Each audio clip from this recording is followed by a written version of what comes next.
మగ్దలేని మరియ ఆషామాషికి ఇంత గొప్ప స్థాయికి రాలేదండి. ఆమె జీవితంలో గమనిస్తే యేసు ప్రభువారిని భయంకరమైన శిలువకు అప్పగించారు. శిలువకు అప్పగిస్తే పురుషులు కూడా విడిచిపెట్టి పారిపోయారండి. అలాంటి పరిస్థితుల్లో పూర్ణ మనసుతో వెతికిన ఆమె అర్ధాంతరంగా విడిచి వెళ్ళలేకపోయింది. వారం ముందు దావీదు కుమారుడు హోసన్న అన్న వాళ్ళు ఈరోజు సిలువేయండి సిలువేయండి అని కేకలేస్తూ జనులందరూ విడిచి వెళ్ళిపోతే అనుకోవచ్చు, చివరికి తన శిష్యులు ఆయన విడిచి పారిపోయారు. కానీ ఆ మగ్దలేని మరియ నట్టెట్లో వచ్చి వెళ్ళలేదండి. మార్కు సువార్త 15:47 సమాధికి ప్రూఫ్ ఎవరిని అడగాలంటే ఇద్దరు. దాంట్లో ఫస్ట్ ప్రూఫ్ ఎవరు తెలుసా అండి? మగ్దలేని మరియ.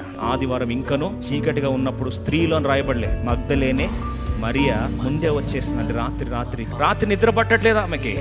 చెయ్యాలి అనే ఆశ ఉంటే ఏమడ్డున్నా సరే వాళ్ళు తెగించి ముందు నిలబడతారు. వాళ్ళకే దేవుడు తాను బయలుపరుచుకుంటాడు. పూర్ణ మనసుతో వెతకడం ఆరంభించు. ఖచ్చితంగా మొదటి ప్రత్యక్షత నీకు ఇవ్వకపోతే ఈరోజు ఈ టీచర్స్ డే సందర్భంగా ఆయన పరమ రబ్బోని కానే